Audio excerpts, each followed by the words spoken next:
안녕하세요. 찐테크TV입니다. 오늘은 최근 많은 분들의 관심을 끌고 있는 ETN과 ETF, FNGU와 SOXL에 대한 소개를 드려보겠습니다. FNGU는 거래량이 높은 거대 기술기업 10개를 담고 있는 ETN이며 SOXL은 반도체 산업에 전반적으로 투자를 할 수 있는 ETF입니다. FNGU와 SOXL이라는 상품들이 어떻게 운영이 되고 있는지 함께 알아보고 현재 이 상품들을 통하여 어떤 종목에 간접 투자를 할 수 있는지도 알아보도록 하겠습니다. 먼저 이름도 비슷하고 투자하는 방식도 비슷한데 ETF와 ETN의 차이점은 무엇일까요? ETF는 자산운용사가 운용하고 있는 특정 지수를 추종하는 펀드라고 볼 수 있습니다. 은행 또는 증권사에서 가입할 수 있는 펀드를 주식처럼 사고팔기 쉽도록 증권시장에 상장이 되어 있다고 생각하면 되겠습니다. ETF의 경우 자산운용사가 부도가 나더라도 ETF와 연계된 자산은 별도의 신탁기관에 보관해두기 때문에 신용 위험이 없습니다. ETN은 주로 증권사가 발행하는 금융상품이며 증권사의 신용을 기반으로 기초지수 수익률에 금융상품을 연동시킨 상품입니다. ETF와 다르게 채권의 성격을 가지기 때문에 만기라는 개념이 존재하며 만기 시에는 약속한 기초자산에 따른 수익률을 ETN을 보유하고 있는 고객에게 지급해야 합니다. 물론 만기일 전에도 증권시장에서 거래를 할 수 있기에 ETF와 거의 유사한 상품이라 봐도 무방합니다. ETN은 ETF보다 특이하고 다양한 투자 전략을 활용하는 상품들이 많습니다. 다만 ETN은 증권사가 자사의 신용으로 발행을 하기에 증권사의 부도 등 신용 리스크는 존재하게 되죠. FNGU ETN은 뉴욕 증권거래소 NYSE의 팡지수를 추종하는 ETN입니다. 총 운용 보수는 연간 0.95%입니다. FNGU는 레버리지 ETN으로 기초지수인 팡지수의 3배만큼 증폭되어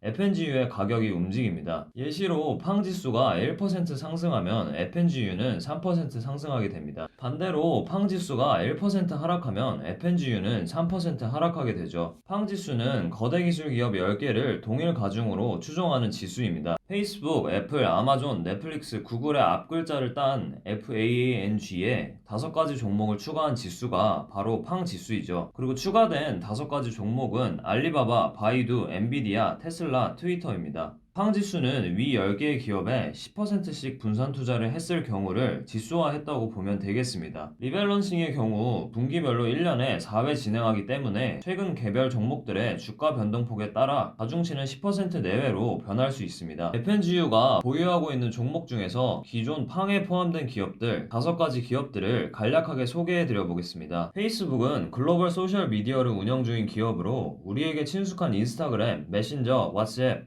페이스북 등을 운영하고 있습니다. 이러한 SNS들에 광고를 붙여 매출을 내고 있는 기업이죠. 애플은 전자기기를 만들고 있는 기업이며 대표적으로 아이폰, 아이패드, 맥, 애플워치 등을 판매하고 아마존은 미국의 이커머스 기업이며 현재 국제적으로도 확장하는 단계에 있습니다. AWS라는 클라우드 인프라 사업에도 참여하고 있죠. 넷플릭스는 온라인으로 영상물을 스트리밍해주는 서비스를 제공하고 있으며 영화, 드라마, 다큐멘터리 등을 제공하고 있습니다. 2020년도 4분기 기준 2억 명이 넘는 유료 구독자를 보유하고 있을 정도로 엄청난 규모입니다. 마지막으로 구글은 전 세계에서 가장 큰 검색 엔진을 운영하는 기업이며 유튜브, 안드로이드, 플레이스토어 등 대중에게 잘 알려진 다양한 서비스를 운영하고 있습니다. 구글 클라우드 플랫폼이라는 아마존의 AWS와 비슷한 클라우드 인프라 사업도 운영하고 있습니다. 기존 팡에 포함되었던 종목들을 알아보았으니 추가된 종목들도 알아봐야겠죠. 알리바바는 중국에서 마켓플레이스 형태의 이커머스 시장을 꽉 잡고 있는 기업이며 중국의 아마존이라고 불리기도 합니다. 아직 작지만 클라우드 인프라 사업도 운영하고 있습니다. 바이두는 중국의 구글이라 불릴 정도로 중국 내에서 높은 점유율을 가진 검색 엔진 서비스를 제공하고 있습니다. 최근 자율주행 산업에도 뛰어든다고 발표하며 화제가 되기도 했죠. 엔비디아는 GPU를 처음으로 만들어낸 기업으로 GPU 산업에서 높은 점유율을 지키고 있는 기업입니다. GPU를 이용한 머신러닝, AI, 클라우드 기술 등 다양한 컴퓨팅 기술들이 주목받고 있습니다. 테슬라는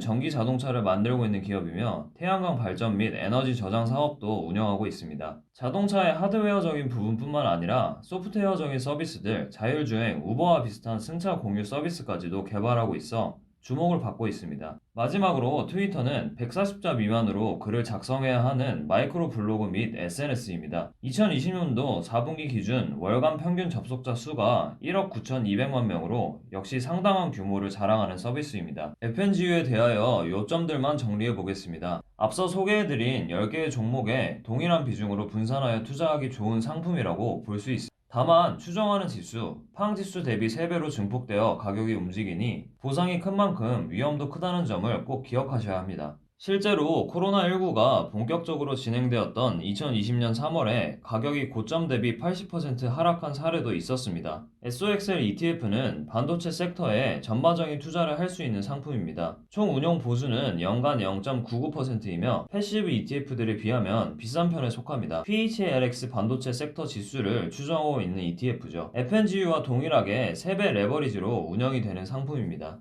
먼저 SOXL이 추정하고 있는 PHLX 반도체 지수가 무엇인지부터 살펴봐야겠죠. PHLX 반도체 지수는 미국에 상장된 시가총액 기준 상위 30개의 반도체 관련 기업을 담고 있는 지수입니다. 삼성전자나 SK하이닉스와 같이 미국에 상장이 되어 있지 않으면 지수에 편입되지 못하는 것이죠. SOXL ETF에는 20년 12월 31일자 기준으로 반도체와 직접적으로 관계가 있는 기업이 약 80%를 차지하며 반도체 장비 관련 기업이 약 20% 편입되어 있습니다. PHLX 반도체 지수의 가중치 규칙도 살펴보겠습니다. 가중치란 어떤 종목을 더 담고 덜 담을지를 뜻하며 앞서 소개한 팡의 경우 10종목을 동일하게 보유하기에 모든 종목의 가중치가 각각 10%라 볼 수 있습니다. PHLX 반도체 지수는 모든 기업을 동일한 비중으로 담고 있지 않기에 가중치 규칙을 따로 살펴봐야 합니다. PHLX 반도체 지수는 먼저 시가총액이 크면 클수록 가중치를 많이 준다고 합니다. 그리고 가장 큰 상위 5개의 종목은 최대 8%씩만 보유를 할 수 있다고 하는데요. 상위 5개의 종목을 제외한 종목들은 최대 4%씩만 보유가 가능하다 합니다. 리밸런싱은 1년에 4번 진행하고 있습니다. 그럼 SOXL이 8%씩 담고 있는 5개의 종목에 대해서도 알아보겠습니다. 먼저 브로드컴은 광대역 통신 제품들에 들어가는 반도체를 판매하는 기업입니다. 브로드컴은 팹리스 기업이며 반도체를 연구 및 디자인만 하고 실제 생산은 TSMC와 같은 파운더리 기업에 외주를 주고 있습니다. 퀄컴은 무선 통신 제품에 들어가는 네트워크 칩셋 판매 및 보유한 특허를 다른 기업에 라이센싱을 해줌으로써 수익을 창출하고 있습니다. 5G, 4차 산업혁명, IoT 등 무선통신 제품들이 대중의 주목을 받으며 함께 조명받고 있는 기업입니다. 인텔은 CPU를 만드는 기업으로 워낙 유명하며 매출 기준으로 현재 가장 거대한 반도체 기업입니다. 주로 PC에 들어가는 프로세서를 만들고 있는 기업이죠. 클라우드 산업을 지탱하고 있는 데이터 센터에도 인텔의 제품들이 들어가며 꾸준한 매출 성장세를 보이고 있습니다. 엔비디아는 앞에서 소개한 FNGU에도 포함되어 있는 기업으로 GPU를 주로 설계하고 있는 기업입니다. 마지막으로 텍사스 인스트루먼트라는 다양한 종류의 전자제품에 들어가는 반도체를 생산하고 있습니다. 매출의 75%는 아날로그 반도체를 판매함으로써 창출된 매출이라 하며 아날로그 반도체는 일상생활에서 발생하는 온도, 빛 등의 실제 신호들을 디지털 신호로 전환을 해주는 반도체입니다. SOXL에 대하여 요약 정리를 해보겠습니다. 먼저 미국에 상장된 반도체 기업에 분산하여 투자하고 싶을 경우 관심을 가지실 만한 ETF입니다. 다만 SOXL은 3배 레버리지가 적용된 ETF로 투자를 결정하시기 전에 위험도가 높다는 점을 기억해 주셨으면 좋겠습니다. 지금까지 찐테크TV였습니다. 여러분의 성공 투자를 기원합니다.